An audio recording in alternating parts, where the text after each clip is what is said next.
Hello, my name is Kevin Tudor, and I'm one of the three hosts of Almost Major, a film podcast dissecting many major indie studios and the films they release. Every week, myself, Charlie Nash, and Bryden Doyle discuss overlooked, forgotten, or bona fide classic indie films via studio-specific miniseries. We've previously covered numerous films from Artisan Entertainment, Lionsgate Films, and New Line Cinema. Titles including The Blair Witch Project, American Psycho, Dogville, But I'm a Cheerleader, Saw, Requiem for a Dream, and Ringmaster, you know, the Jerry Springer film. Anyways, we have a fun time every week and we hope you will join us. Subscribe to Almost Major wherever you get your podcasts. Now proudly a part of the Someone's Favorite Productions podcast network. Do you love movies? So do I. What's up, y'all? It's KB, and I love movies, inviting you to listen to The Conversation, a film podcast where passion meets perspective and opinion. From the old school to the new, I invite a guest on to discuss the movies that thrill us, challenge us, break our hearts, or even blow our minds. There's always new episodes dropping wherever you get your podcasts. So join the conversation. We don't just watch movies. We love talking about them too. The Conversation with KB Loves Movies, a part of Someone's Favorite Productions podcast network.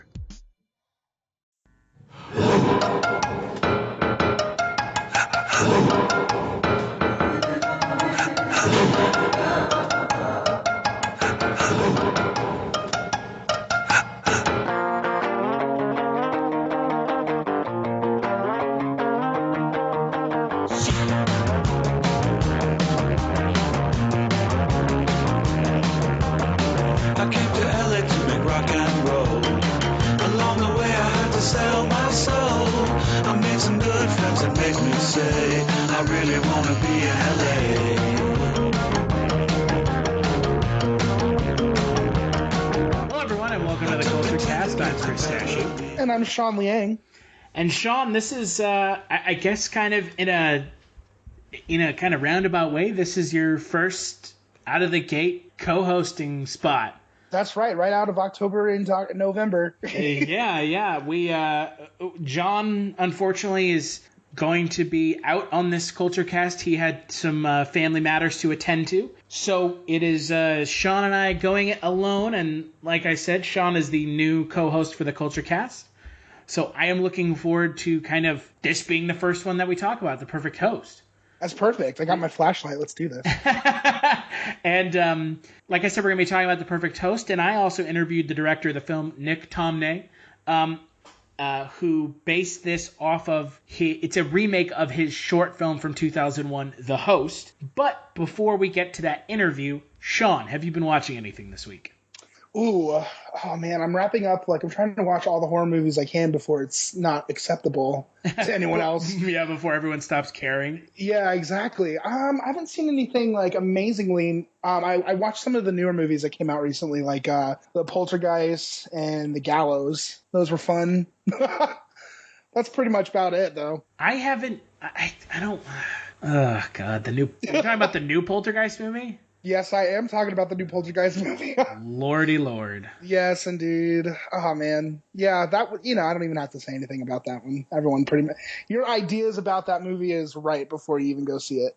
Yeah, I haven't heard very good things about it. It's the kind of movie where you watch it, and it's a remake, obviously, and you're like, some of the scenes are verbatim, and some of the moments are verbatim the same, and then that kind of ruins the... Well, and I've never understood remaking something and having stuff verbatim. Exactly. There was some, when they say, the line where the little girl turns around and she says, "They're here." Yeah. They do something kind of like that, but it's anticlimactic because it's not even as good as the original. You know what I mean? Mm-hmm. Okay, I'm going to get passionate about the Poltergeist. Oh, God. No, I mean, the Poltergeist is one of the few horror movies that I remember watching as a kid.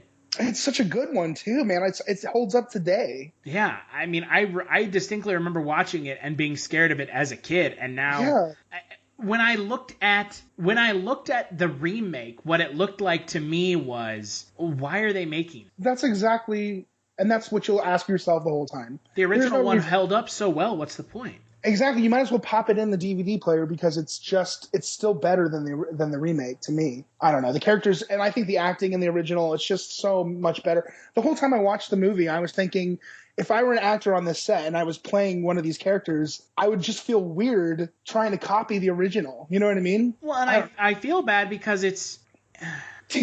Well, I really feel bad because it has Sam Rockwell, and I love Sam Rockwell. Oh, he was one of my favorite parts of that movie, but yeah, I don't know. Yeah, he was probably my favorite part of the movie. The rest, I don't remember the rest of the cast even. But still, like I said, everyone's performances in the original, like the mother in the original movie, I can't remember who the actress is, but she's amazing. Like, she's so good. It's such a good movie. So I don't know why they needed to remake it.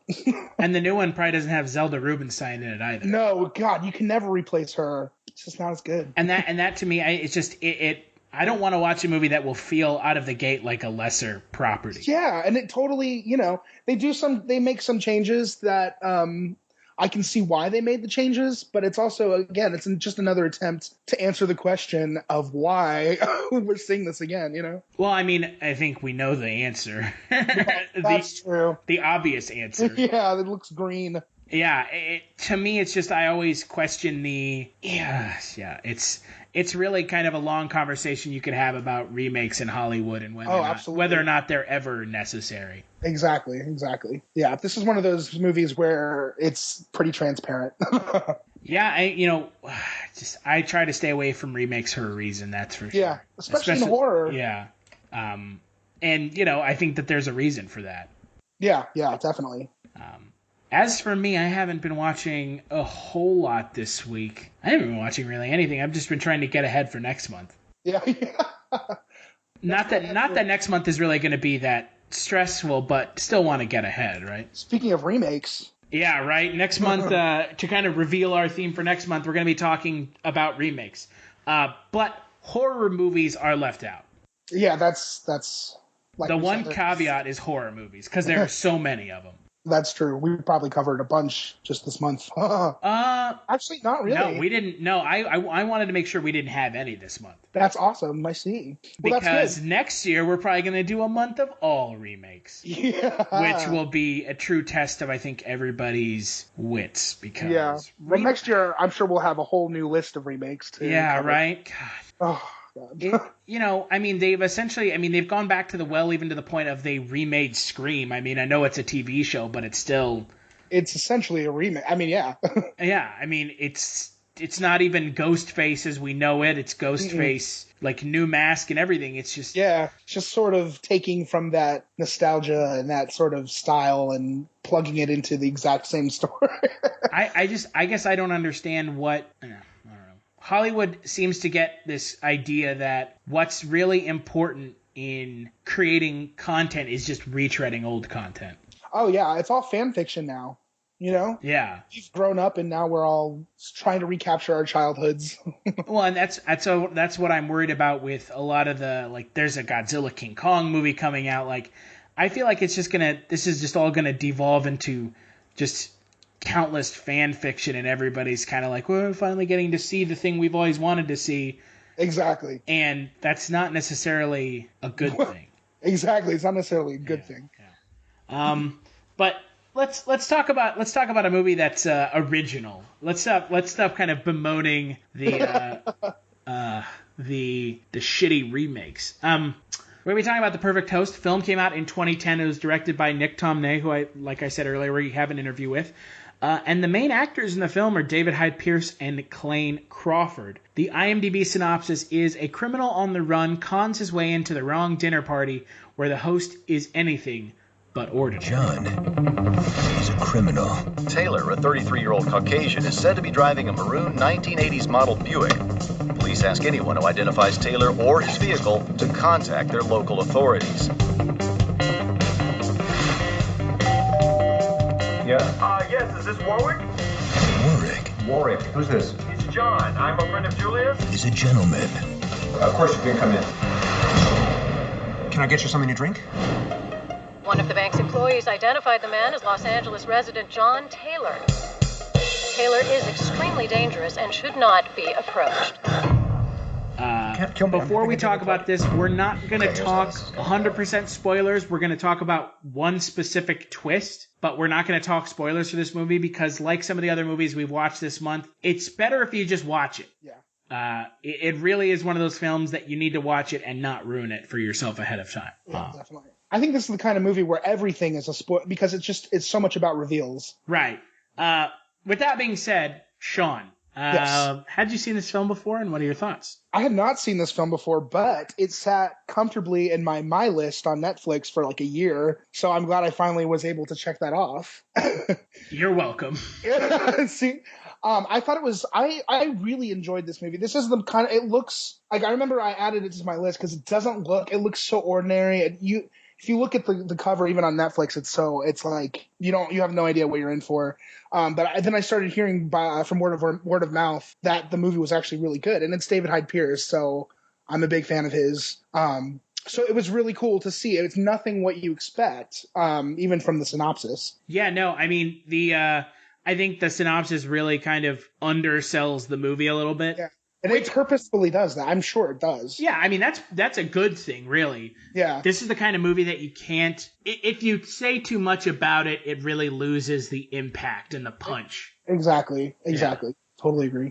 This was actually one of the few movies, I think maybe the only movie this month that was not my direct suggestion. This came from one of our staff writers and previous co-host of the Kulturecast, John Liang, who really likes this film, and he went to bat for this film and said, hey, you need to watch this. This is really good.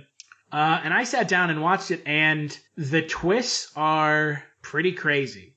Yeah, there's a lot of them too, man. There's like a lot of little twists that lead up. Honestly, when the movie was over, I was like not sure if it was over, you know? Right. This is a very intricate, very complexly constructed narrative film. Yeah.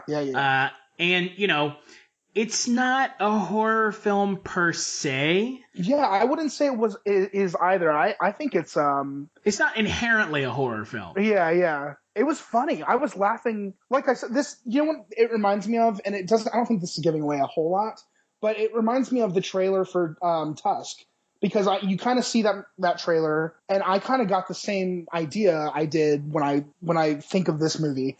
And it's like, you see this, like, because it's like this host and this guy, you get this crazy character, and usually played by a brilliant actor like David Hyde Pierce, and it's more about that to me. To me, it's about like this character study. That's what's compelling about the movie, is to watch these characters, you know? Yeah, no, I mean the really interesting parts of the movie are the interactions between Clayne Crawford and David Hyde Pierce. That's really the best part of this movie, is their interactions. And the dinner party aspect of the film. I think that once the film transitions away from the dinner party, the film starts to suffer.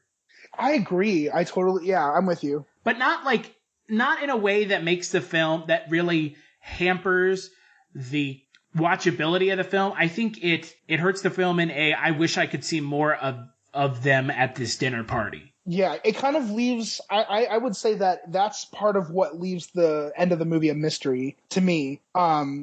Because it's not heavily explained, and I like that. You know what I mean? Like, you see these events unfold, and there's no real, I mean, you start to get an idea of where this is heading, but you still don't understand the concept. And I think that, to me, that's an awesome aspect of the way the story is told.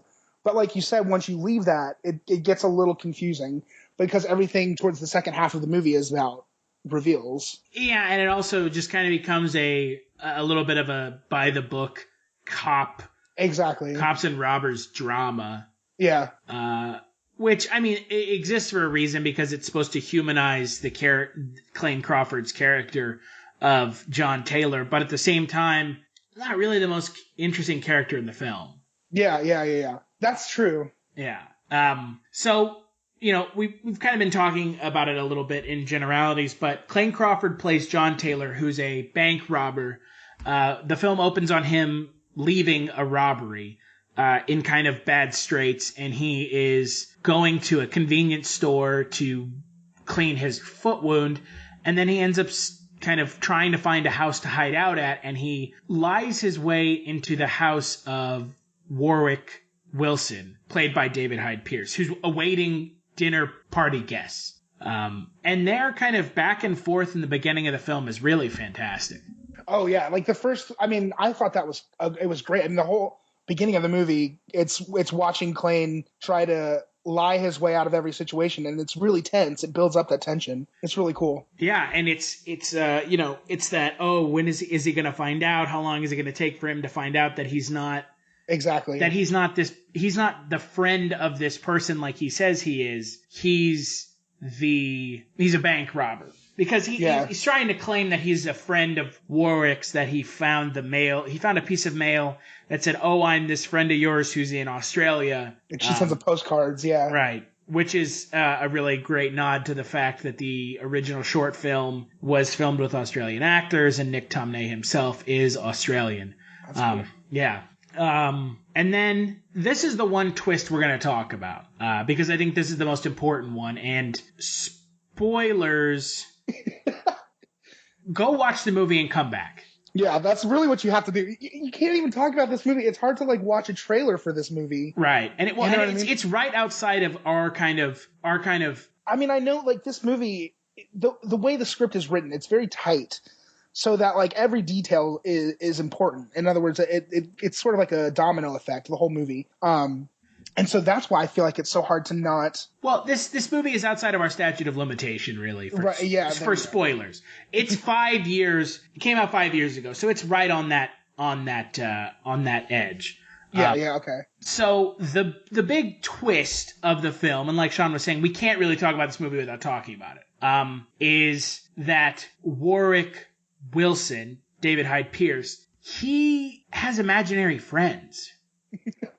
And the people at this dinner party that he's having are imaginary. It's pretty cool. The scene essentially, Warwick knocks Clayne Crawford out by drugging his wine, and Clayne wakes up, and you see a shot of behind Clayne's head. You see these 4 guests and Warwick at the other head of the table, and Warwick's kind of going back and forth with these guests. And then you're like, okay, so it's just a really weird dinner party. And then you pan around him and you see from Warwick's perspective that there's no one there. Or from Crawford. Excuse me, I had that backwards, didn't I? Yeah. So from Warwick's perspective, behind his head, you see people. And then from Clayne Crawford's perspective, you see no one.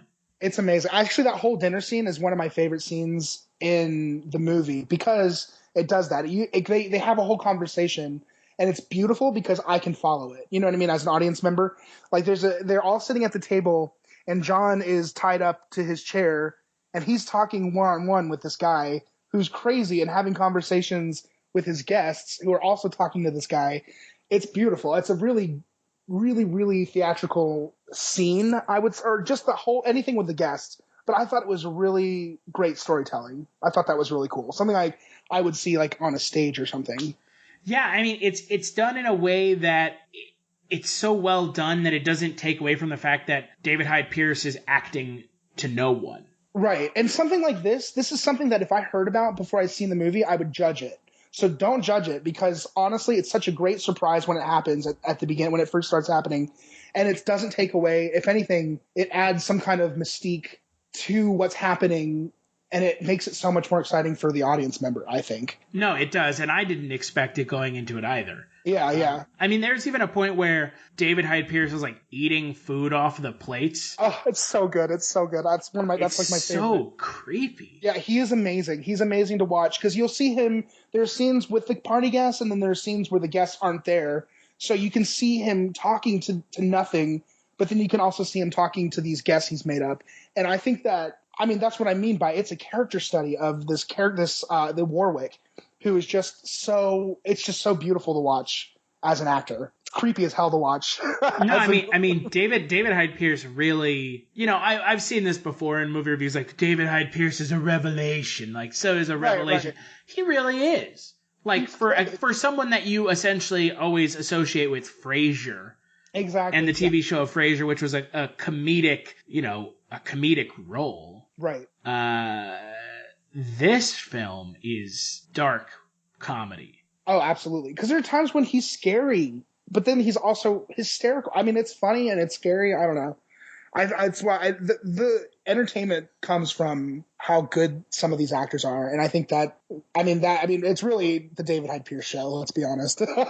No, I mean it really is, and like I said, anytime that the focus is more on Clayne Crawford's John Taylor, it's not as exciting. Exactly, it's just necessary, right? Yeah, because he's our straight man in this situation. Yeah, it really is about pushing the plot forward with Clayne Crawford's character, and David Hyde Pierce's character is more of a character study. Absolutely. And you can't just have David Hyde Pierce on screen for an hour and a half. Right. He has to have someone to play. Well, I think that Clayne, I thought that John Taylor, the character, I thought it was interesting because the whole time throughout the movie, I'm like, who am I going to be? Whose side am I on? You know what I mean? Like, who am I? Well, and it does a good job of, and this is something I asked Nick Tomnay about, was it important to play with the audience's emotions as to who they're rooting for? Yeah. And who they kind of sympathize with. And I mean, right at the beginning of the film, you sympathize with Warwick because John Taylor's like, shut the fuck up. I'm gonna fucking kill you and stab you. And then Warwick becomes this kind of monster. Right. And he brings it out of him, yeah. Yeah, you start to feel for John Taylor, Clayne Crawford, like really quickly after. Yeah. Well, that's the thing. The whole setup, like even though you know from the beginning that John has done something bad, like he's a bad guy, he's on the loose, but like, and even that there's like a scene, the I don't know if you want to. This is maybe a spoiler, I don't know, but the one of the setup scenes is the convenience store where there's a robbery.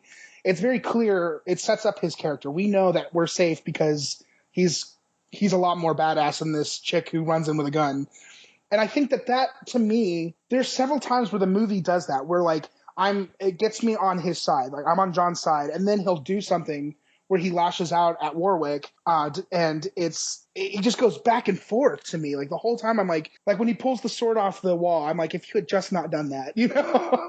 No, yeah, I totally agree. I mean, I think that this is one of the few films that I've seen that it really is successful in going back and forth between who you should be sympathizing with in the film. Yeah, I agree. And I think it kind of does. There's a little nod at the end when we see kind of who the real bad guy is in this movie, in this story at least. And I think that's cool. It's a pretty good twist, I think. No, I totally agree. And again, you know, the less we say, the better, right? Yeah, absolutely. I'm not even saying nothing else. No, I mean, it's just one of those things where I wish there were more movies like this. Yeah. And less than these kind of really straightforward, overtly scary movies. This builds a sense of dread without having to be overt with it.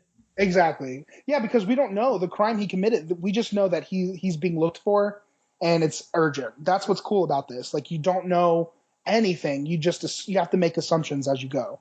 And that's what's really cool is that, like, this movie, to me, if you had asked me, it's about not judging a book by its cover. Yeah, no, it totally is. It really is. I think that that's a really successful thing. Yeah. About the film. Well, let's play the interview with Nick Tomnay. And when we get back, we'll finish up talking about the movie. What inspired you to write the short, The Host? I think it was initially this story that I had developed about, or was thinking about a criminal in the country. And he kind of turned up to a sort of secluded house in the country and where this wealthy guy lived. And then the whole thing was about the criminal not kind of revealing that he was a criminal. And then that sort of just evolved into the city. And like I was living, I think honestly it was because I was living alone at the time, and I might have been feeling a little lonely.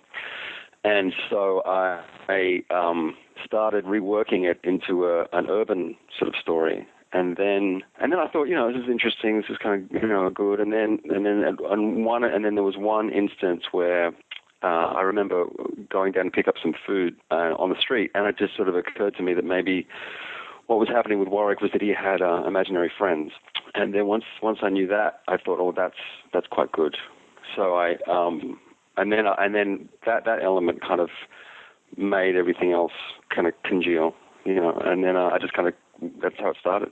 What was it like taking the short and fully fleshing it out into a feature-length, hour and a half film? It was difficult. It was difficult because I'd never written a feature before, and so I'd read features, and I had sort of written a treatment for one, and I think I'd written one and abandoned it as well. But I'd never actually completed a feature film script, so that was difficult because I just didn't have the experience. But I think the tricky part of it was trying to find a way to make everything trying to make it not feel like an extension of the short. That was the hard part, to make it feel organic and make it feel like everything should be there. And then, so I needed to develop more ideas, was what my thinking was at the time. And so I started putting more ideas into it. And then, so I like this idea that you have, you have this whole John story happening as well. So I think that was the main difference for me, was like the notion that here's someone that you assume a lot about, just like you do with Warwick. You assume Warwick is harmless and sort of congenial, and he's going to get, kind of destroyed by this guy. So I wanted to do a similar idea with John, the notion that he's a guy who presents himself a certain way and we make assumptions about him, but in fact there's more to him. So that was the main thing. And then, it just was hard because it was my first film thing I'd written. And it took a while. And then also, other people piping up with opinions is always difficult. You got to incorporate other people's ideas, and filmmaking is quite political. So then, it's not just about, okay, well, here's a story that I want to do, and there it is. It's sort of like, well, here's a story that I want to do, and then these people seem interested in this, but they feel like they want to, they want to see certain things in this in order to finance it. So then I have to find a way to make that work as well. So it was a kind of a strange way of doing it. I've been writing since then, and I've just been writing, from zero, from the seed of an idea. And actually, it's a lot simpler to do that. Writing. Even I've actually adapted a novel as well. Even that was simpler because the short film and a feature film are very, very different. I think in the end, I think that's what I discovered. In the film, the characters of John and Warwick, they kind of swap roles. Yeah. With who the audience is sympathizing with. Was it important for you that the audience has a hard time choosing who to sympathize with in the film? Yeah, definitely. That was part of my thinking with the whole thing. That on one level it was kind of like the villain becomes the hero and the hero becomes the villain in a simple way. But in another way, it was kind of like we're all good and bad, all of us. And the notion that you have I think the notion of putting two sort of bad guys in a film can bring out that notion that it's more about degrees rather than sort of black hat, white hat kind of stuff.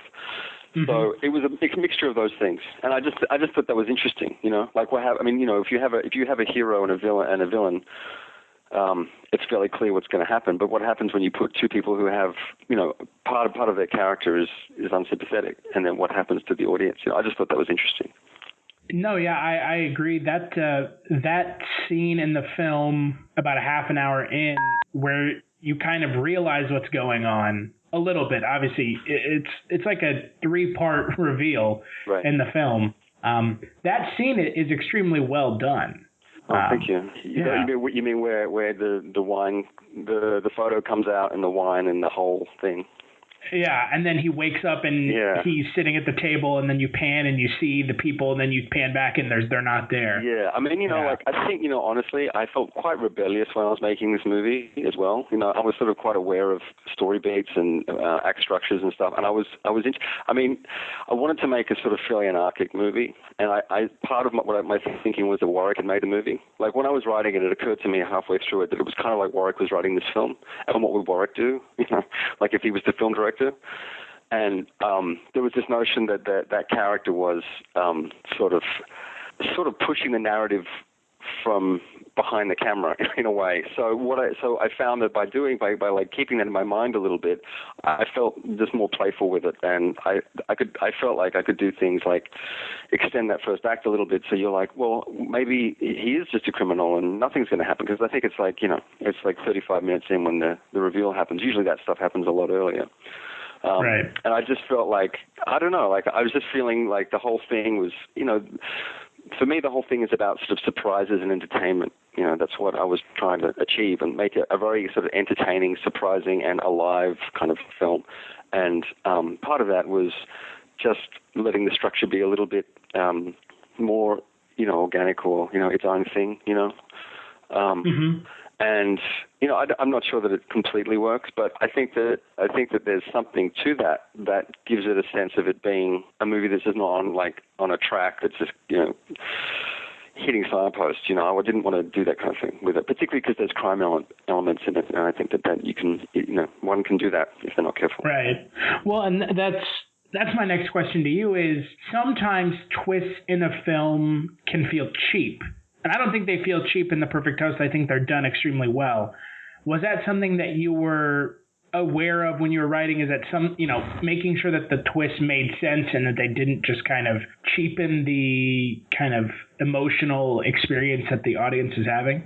Yeah. I mean, I kind of thought of them as reveals rather than twists, I think. So it wasn't like stuff was happening and we were going along and then all of a sudden something out of left field happened. It was like that was always happening. I mean, Warwick, from the moment that he saw John on the intercom, was Warwick who we reveal him to be.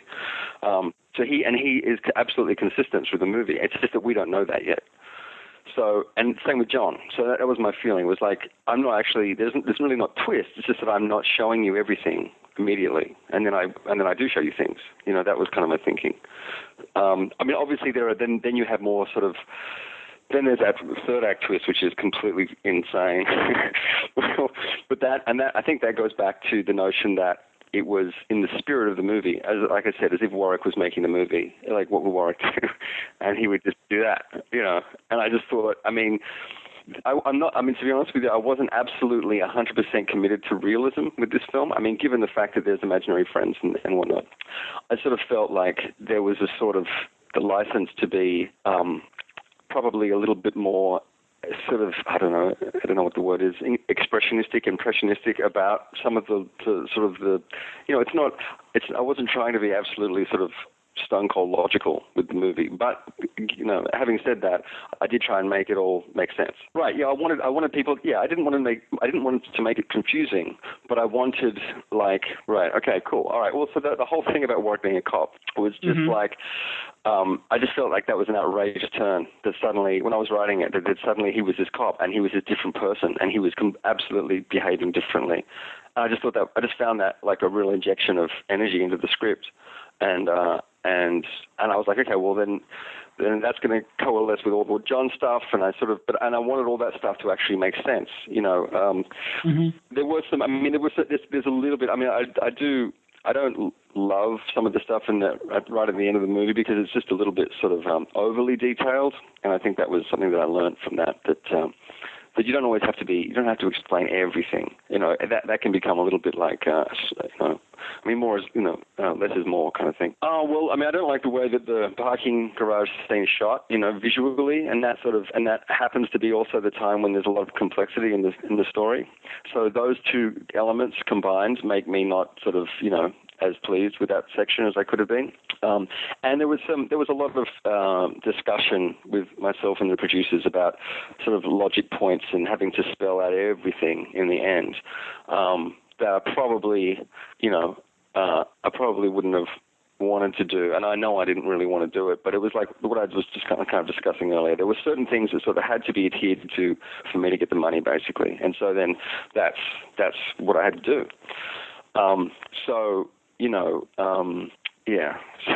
So there's that. Do you feel like in this day and age with the kind of movie making kind of environment that we have, that's something that the audience wants? Everything to be explained for them and no ambiguity left. Yeah. It's interesting. I very rarely do this, but occasionally I'll look at any kind of comments written about the movie that people have, and everybody's comments are about that stuff, Like, oh, what does this mean, and why is that, and what is this? And rather than sort of just enjoying it and letting some of the ambiguity be what's good about it. Like, I don't think I ever absolutely completely knew Warwick when I was writing him, like not completely.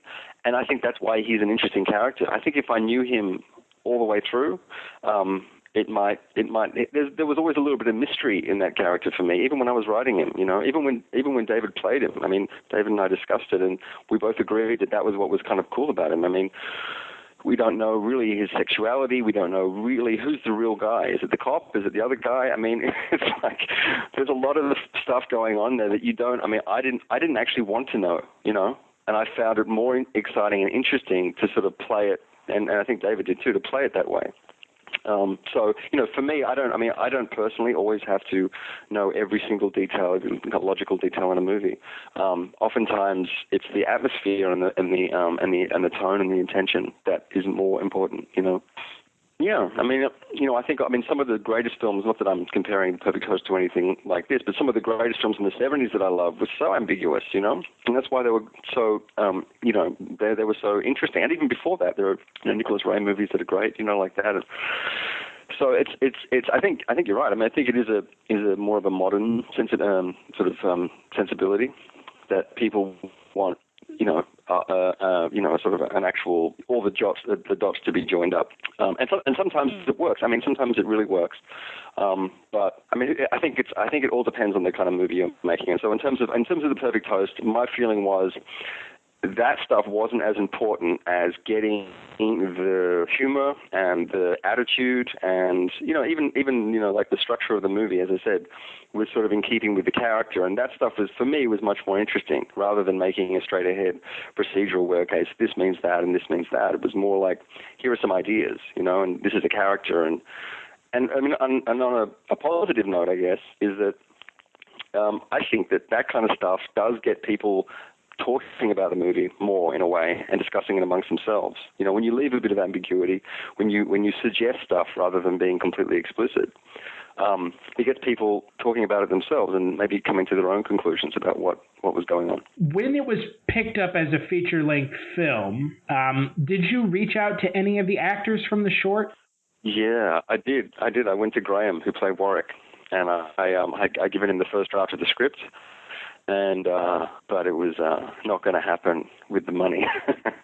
You know, it was a tough movie to get made. Look, really, this is basically, you know, I had wanted Graham to play it again because I thought Graham was so great as Warwick, but the reality was that I couldn't do that to get the money to make it into a feature. Well, and I think that he brings to the short, he's a little bit more menacing than David Hyde Pierce is in the film. Yeah, he is, and he's a different actor, and it's a different interpretation. But I think that at the same time, I know that Graham's performance was hugely important for David to take the role. Like, I know that. Like, and I think after the film, he wrote a letter to Graham. I don't know what was in it, but he gave it to me to send to Graham because Graham lives in Australia. And I got a letter back from Graham, email back from Graham saying, you know, thank you. That was such a nice letter from David. So I know that David had watched the short and was really impressed and interested in playing the role, and largely to do with to Graham's performance, you know. So it's interesting how yes, they're different, but I know that Graham was you know, I think that David kept a bit of Graham, you know, in his performance. Was there anyone else you had in mind for the feature-length roles of John and Warwick? Yeah, I mean, we had a list, and it was, I had drawn up a list of names, you know, and David was on the list, and there were some other people on the list, but they were, you know, I mean, we made the movie for $500,000, so, you know, some of the people that I had on my list, you know, they probably weren't gonna do it. I mean, I know we reached out to Jeffrey Rush at one point, and he was almost going to do it, but in the end, he didn't. Were there any scenes in the short that you found important and maybe you fought for to keep in the feature-length film? No. I mean, that's the flip side of making a movie for $500,000 is that I could do the fucking scene and stuff like that. And they were like, yeah, let's do it. I mean, you know, that was a good scene. I mean, in the short, it's in the Super 8 stuff, all that kind of, you know, risque stuff, I guess, is what makes it interesting for me. I mean, it's the extremity of that combined with the sort of asinine beginning, you know, and this sort of feeling of, you know, God, this poor guy is just going to get stomped on by John. And then it turns out that, you know, what he has in mind isn't, you know, I mean, it's some crazy fucked up stuff, you know, like, if you don't have that stuff, then what have you got? I mean, you have a different movie. I mean, okay, I can tell you one thing that actually happened earlier on that I fought for, and this is the major fight that I had, was that when I brought the short to LA to get it going as a feature, the people that I were meeting with initially really wanted to make it more like Hannibal Lecter meets John Dillinger and take out all the humor and all the irony in the movie and make it just like villain on villain, in a very sort of serious thriller, traditional sort of thriller. And I just felt like then you just have a sort of sadistic movie. I'm not a fan of like sadism in films, and I was writing this around the time that Saw and those films kind of came out, and it's not really something that I'm particularly interested in. So I didn't really. I just was like, well, this is kind of like part of what's I think is good about this film is that it's funny. Like it's got a kind of comedic. It's not like a comedy, but it has a comedic sensibility about it. There's a certain energy in it that's comedic, and if you take that out, then you just have two people beating the shit out of each other. I just didn't think that was interesting. So that was the big fight that came, in terms of, and I actually had it set up somewhere, and that fell apart because of that one point. Because they wanted to take the kind of dark humor out of the film. Yeah, they wanted to make it more like a straight-ahead thriller. And actually, that took like 3 years out of getting it made. But I felt like, what's the point of making it if it's not? I mean, I just wouldn't like the movie if I did it like that, In the short and in the feature-length film, what are your personal favorite scenes from each of them? Well, in the short, I think I like the sex scene in the short because it's so demented and crazy and it's I don't know, because that was the first time I did it. I like the dance sequence. I like the big scenes in the short, and I like them in the feature, but I think I prefer them in the short. And I think that I like all the sort of quiet stuff in the feature more. Like the stuff in the first act, and then there's this post-cut sequence, and some of the stuff where the performances are really more heightened, and more subtle. Speaking of the feature, what was it like working with David Hyde Pierce and Clayne Crawford and some of the other actors in the film? It was great. I mean, it was amazing. David and Clayne are both really, really talented and dedicated. And I think that initially Clayne wasn't sure what kind of movie we were going to be making. I think he had some reservations initially, just wasn't sure about what this film would be. And then Clayne and David and I rehearsed for about a week in a room, and I was really prepared, and David was really prepared. And then so Clayne saw that, and he was like, okay, these guys are serious. So he really put everything into it. And so I have to say that, honestly, that the experience of working with those two guys was, for me, the best part of making the movie, because they were absolutely committed to it, and they were professional and full of ideas, and it was just great fun. The three of us working together, and also working with the DP. He was also really positive and stuff. So there was lots of good stuff that and we had to move quickly. We shot it in 17 days. We had to move really fast, and so there was a lot of energy while we were making it. And because we had rehearsed and we were prepared, it meant that we could be actually more relaxed, which was great. So that part of it was just, really fulfilling for me, and I think they enjoyed it too. What was kind of your reaction to the reception that the film was getting? My when I was writing the movie, I was feeling like I was trying. I guess my highest ambition was to make a cult movie.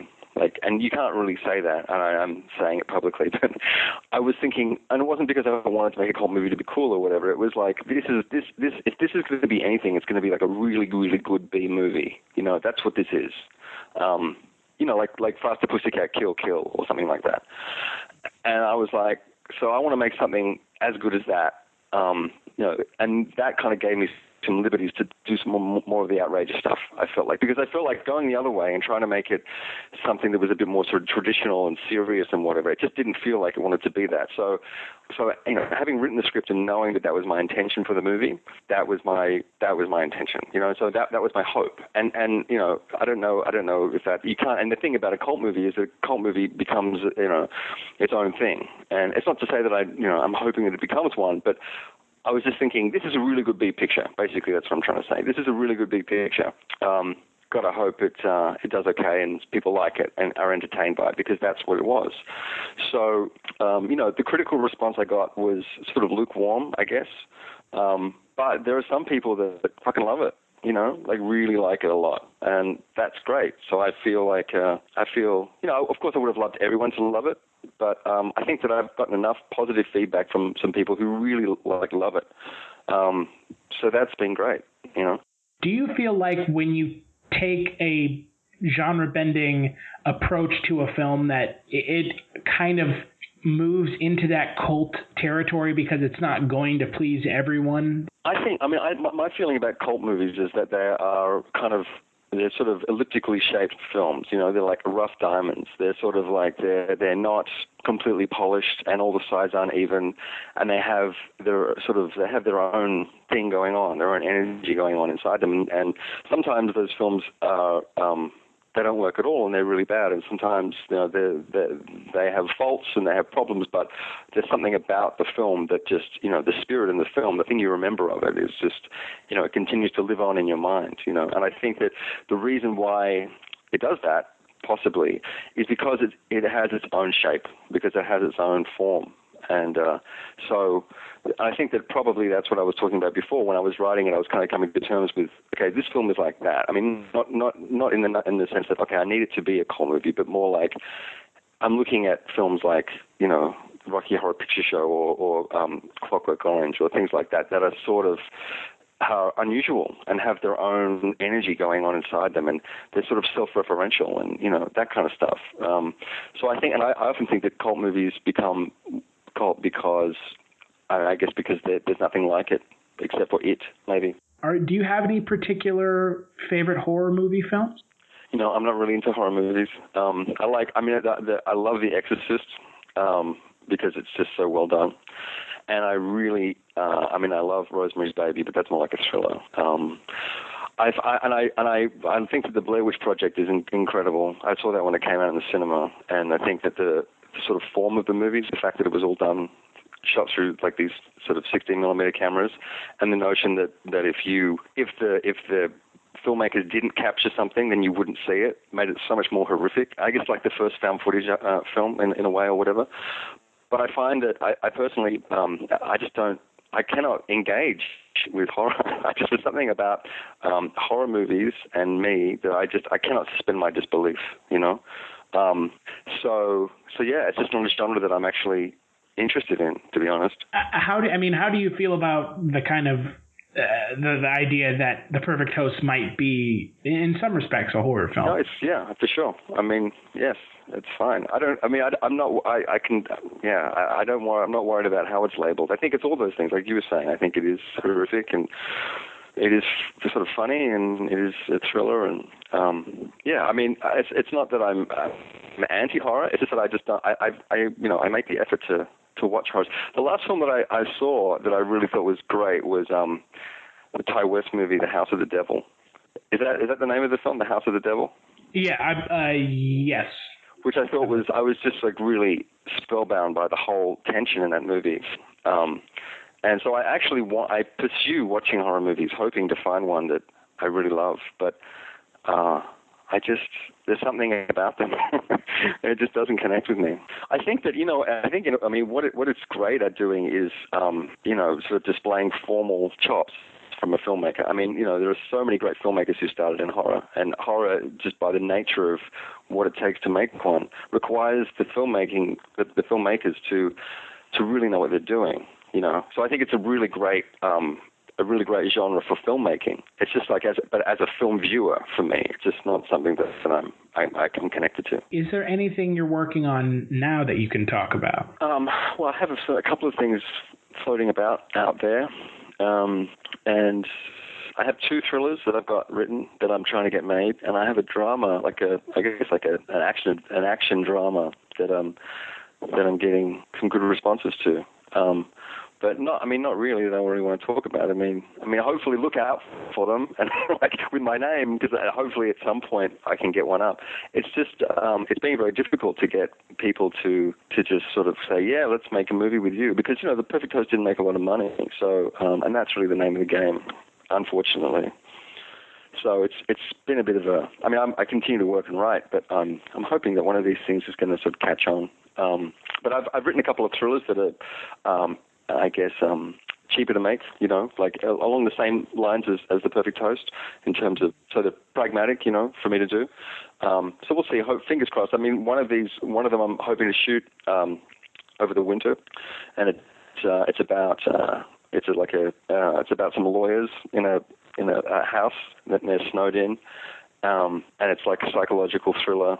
And it has horrific elements in it too. It's kind of it's not that dissimilar to The Perfect Host actually, but I have other things that are very different. But we'll see. Fingers crossed.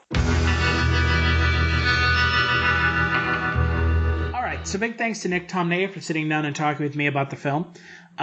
Let's. I don't know what else there is to talk about. I mean, we can't. I know, right? I think that my favorite parts of this movie are definitely at the dinner party. Yeah. But like we said, I mean, once the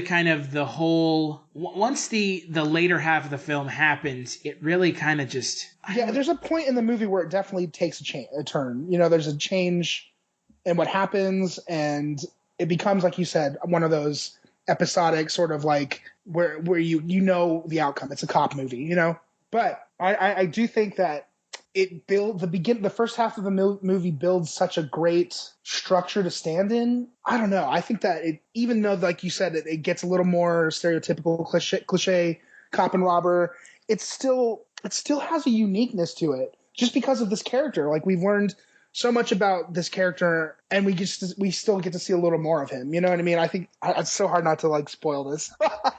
No, and it is outside of our kind of statute of limitations for spoilers, but I don't think that we should spoil any more. Yeah, I don't want to. I wouldn't want to watch this knowing more than what we've said. You know what I mean? But I do think that the second half of the film is kind of, for how great the first half of the film is, the second half is just it's not bad. It's just when it essentially becomes like a cop movie, that I'm not as interested in that. Exactly. It's interesting. It's almost like they flipped like a traditional movie like this in half and then flipped it. So like I would normally expect to see the cop and robber part of the movie in the first half and this weird shit in the second half, but I don't know. It's like that's what they did here, and I don't know. And I think that that's awesome. Really, kind of playing with the conventions of typical storytelling is something that is really successful that the film does. And again, I think that's... I think what happens is you can tell the movie starts to look for an ending. You know what I mean? You sort of feel the story wrapping up. Because I will say that even though the second half is, I would say, less... It's not even... If the first half of the movie was a diamond, it's more of like a pearl. You know what I mean? In the second half. Because it's just not... It's different, but it's not even in the same like it's can't even. No, I mean it really is. The performances are great. The first half of the film is awesome. I guess not even. It's like the first 2/3 of the film. Yeah, really. That's true. It's like the last 15 minutes of the film that are kind of it's just a little not characteristically in tune with the rest of the film. Yeah.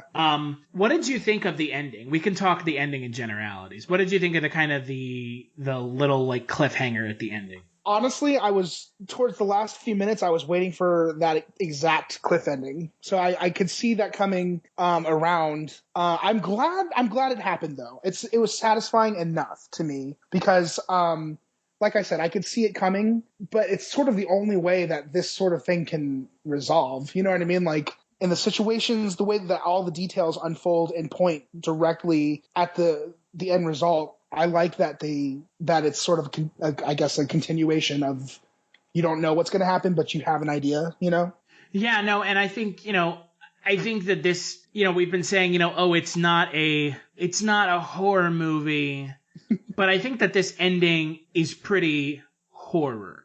Yeah, that's a typical horror ending to me. Yeah. And that's what I liked about it. That's why I think it was satisfying for me, because it also brings back that this wasn't a one-time thing. I mean, this is this character that's like this guy who does this. You know what I mean? So I kind of like that. I like that he is able to do these things. So hard to not. I know. It's just, again, I think for everybody's sake, it's better to not talk. No way. And that's a good thing though. I feel like that's something I should say, because I feel like you should watch this movie because of how difficult it is for us to describe it without giving something away. You know what I mean? No, I 100% agree, and that's one of the few things about this film that I think is going to really stick with people is the stuff we're talking about. Yeah. If there is ever a twist done right, it's done pretty right in this movie. Oh yeah, no, totally. I love I think that the film with or without the twist is great, but the fact that the twists work as well as they do is a testament to Nick Tomnay's writing. Yeah. And the performances are so great, and you know, the direction is great, and this was his kind of directorial debut. Oh, it's awesome. Which, I mean, it's a really great film, and I'm curious to see what he does next, because this film was so great. I can only imagine that hopefully he'll make another film that's as good or, you know, even better than The Perfect Host. So, yeah, that would be awesome. Yeah. So with that being said, Sean, skip it or watch it in best performance. Definitely skip it. I mean, wait. Whoa! What? I was so... God damn, he went for it. I mean, skip it. I totally don't know why that just came out. I heard it in your lips. I can just edit it out. So. Perfect. Yeah, you're gonna have to do that. I don't know why I said that. I definitely watch it. I would say definitely watch it. My favorite performance is difficult because I'm not going to say David Hyde Pierce because that's a given. And like I said before, this is like his show. This is his movie. You know what I mean? I really wanted to pick someone that I enjoyed watching, and I really liked Monica, one of the guests at his dinner party, because I loved watching. There's a part where she is trying to have a conversation with Tyler or John Taylor, and he doesn't see this woman, and just the looks on her face during those interactions are just so much fun. So I don't even know who that actress is, but Monica, you were really fun to watch in those scenes. For me, I'm gonna say definite watch. Again, it might not be horror in the kind of conventional definition, but it is an interesting character study of characters doing bad things, horrifying things. And for me, like you said, David Hyde Pierce is totally a given. So I'm gonna have to go with Nathaniel Parker as Detective Morton as my best performance. Yeah, I've seen him in a couple things, and every time I see him, I enjoy watching his performance. And in this film, he does a pretty kind of good. He's kind of the later half straight man to David Hyde Pierce. He definitely holds up the latter part of the movie. Yeah, for sure. So, with our opinions on the record, what do you think the Rotten Tomato score is for the film? I'm going to guess that the Rotten Tomato score is going to be around, I'm going to say like 75%.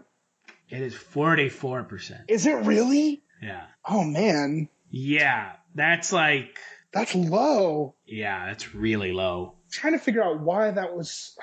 I guess. I'm assuming people just thought it was going to be like a horror movie. And yeah. And then it wasn't like a straightforward horror movie, and people were disappointed. Yeah, honestly, I think that's what I would guess too. In movies like this, that happens all the time. Like where people don't get what they expect and are just frustrated and can't appreciate it for what it is. But yeah, I don't know.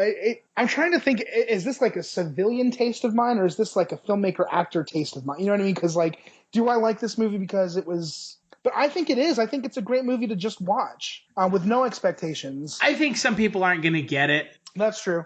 I think that that's an unfortunate situation, but I think that this film, some people are just going to be like, ugh, whatever. Like, yeah. And I think that's a bummer. I know. Too bad. Well, I think it's really good. Oh, yeah, no. I mean, you should totally check it out. It is 100% worth checking out, regardless of the Rotten Tomato score. And again, take the Rotten Tomato score with a shot of penicillin. Yeah. Are there any reviews from, like... They're just like, oh, it's too twisty, or, you know... That's what we've been saying the whole time. Yeah, like, okay, like, so what? Right. Yeah, it will make you think. So, if you don't want to think... Before,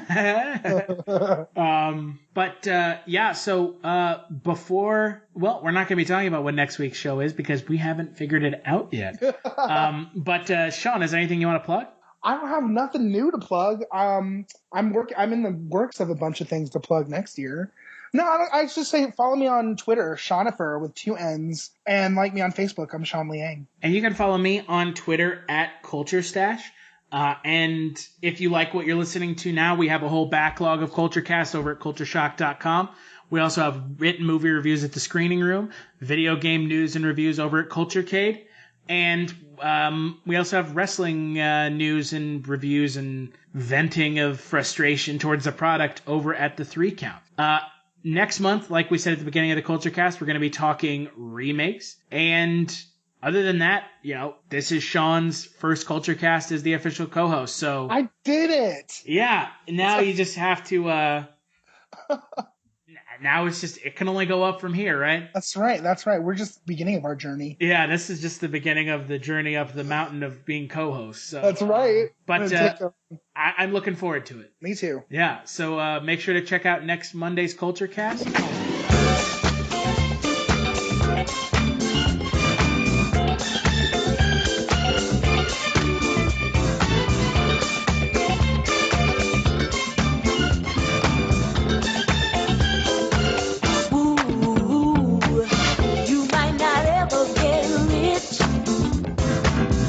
Is better than digging a ditch. There ain't no telling who you might need. A movie star, or maybe even a Indian chief. Working at the car wash. Working at the car wash, yeah. Come on and sing it.